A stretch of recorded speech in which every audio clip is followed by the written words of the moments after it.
Ассалаумағалейкум туғандар, қандайсыздар?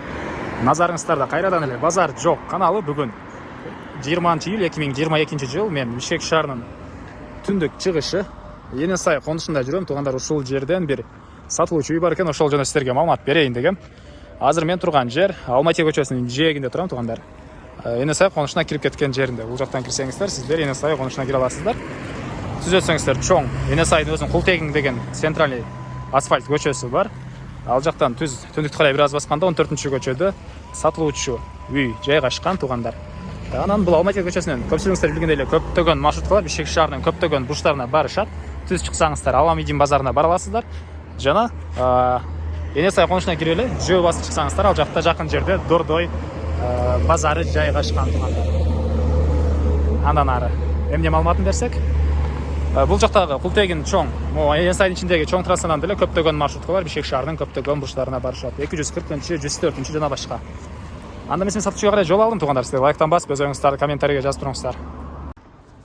Мынакей туғандар, келүү жолун түшүндүргөнчө бүгүнкү чыгарыштагы сатылуучу үйгө да жетип келип калдым. Бул мына көчө тараптан көрүнүшү. Енесай конушу 14-көчө 332 үй болуп калат. Мынакей көрүп тургансыздардай көчө тараптан барат орнотулган жана көчө тараптан песка блок менен забор кылыныптыр. Садик бар бул жакта туғандар, мектеп деле жакын жерде бар. Видеонун башында айткандай, бул жакта Дордойго деле жөө барсаңыздар болот, жана Аламидин базарга деле алыс эмес. Бул жерден Култегин көчөсүнөн көптөгөн маршруткалар, автобус Бишкек шаарынын бурчтарына өтөт. Андан ары короосуна кирип калган маалыматтарды берейин. Суу, свет бар туғандар. Анан көчөнүн канализациянын турбасы өтүптүр, бирок кошула элек. Кошуп алуыңуздар керек болуп калат туғандар. Канализация Енесайда бар. Андан ары. Окей, бул короосунун көрүнүшү. Жеринин аянты фактически 6,5 соток, документ боюнча 5 соток экен. Так. Окей. Алды тарабы стяжка туғандар, кенен 3-4 машина баткандай жер бар экен. Үй жөнүндө айтсак, стенасы сокмо туғандар. Так, узун турасы 8-13. Стенасы сокмо. Андан ары азыр ички тараптан сиздерге көргөзөйүн. Андан соң короосуна чыгып, өйдө турганда жер жемшикинге жер жана калсаңыздар чоң үй сабагыңа деле жакта жер бар экен. Азыр аларды деле көргөзсөм, биринчи эле кылып киргенде сол тараптагы бөлмөнү көргөзөйүн. Бул жакта мынакей мындай бир бөлмө бар экен. Окей. Потолок фанера. Мына бул бөлмөнү түзөтсөк, бул жакта дагы бир бөлмө, спальня. Так. Дагы бир спальня бөлмө туғандар. Бул жакта деле потолок фанера, чыгыш тараптан терезе орнотулган. Окей, мына ушундай көрүнүштө. Андан ары.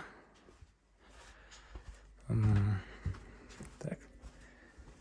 Кайра эле короосуна чыгып, андан кийинки бөлмөлөрдү көргөзөйүн. Бул жакта мынакей дагы бир мондай чоң зал бар экен. Чыгыштардан терезе орнотулуптур, потолок фанера. Пол жыгачтан болгон пол экен. Мынакей. Мына ушундай көрүнүштө. Эми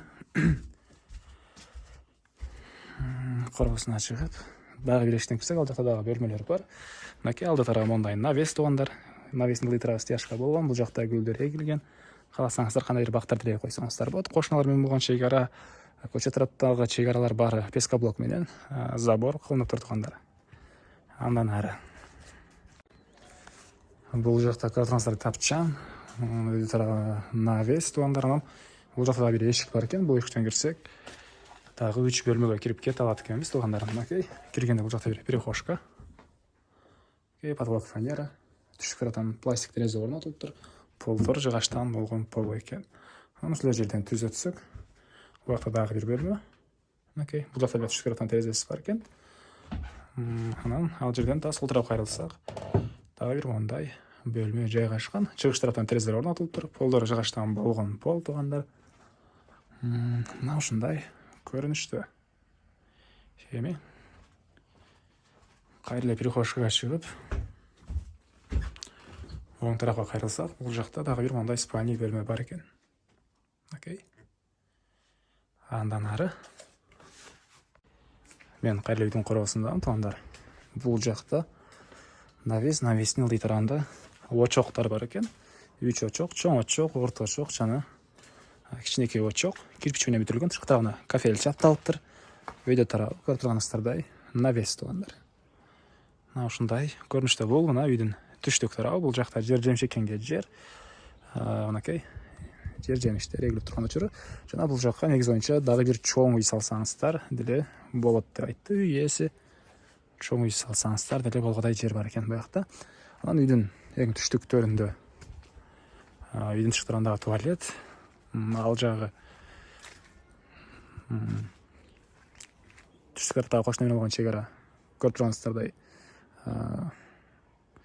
сарай бир нерсе бар экен кошунаныкы, ошол жерде ошондой нерсе менен тосулган. Бул жагы шлакоблок. Чыгыш тарапта кошуна менен болгон чек ара, кээ бир жери шлакоблок, кээ бир жери мондай цементтелип тосулуптур. Мына ушундай көрүнүштө туугандар. Эми айтылбаган эмне маалымат калды туугандар? Айтылбаган эмне маалымат калды? Бардык эле маалыматтарды бердик окшойт. Бул үйдүн баасыны $45,000 деп атышат. Сүйлөшүү болот. Ээсинин номерин мен экранга калтырам туугандар. Звонок кылып сүйлөшүп көрүңүздөр, сүйлөшүүлөр болот. Жакшы эле сүйлөшөм деп айтты үй ээси. Жакшы эле сүйлөшөбүз деп айтты. Кимге жаккан болсо, келен звонок кылып сүйлөшүп көрүңүздөр. Негизги маалыматтарды дагы бир эскерте кетейин. Жердин аянты фактически 6,5 соток, документ боюнча 5 соток. Кызыл китеп, техпаспорт баары бар. Эне сай конушу Дордой базарына жана Аламидин базарларына жакын болуп калат. Мына ушундай. Достор менен, группалар менен бул видеону бөлүшсөңүздөр, мага үй ээсине жана кимдир бир ушул сыяктуу үй издеген болсо, ошодон сиздер чоң жардам берген болосуздар. Анда эмесе мен сиздер менен коштошом. Кийинки чыгышка чейин саламатта калыңыздар.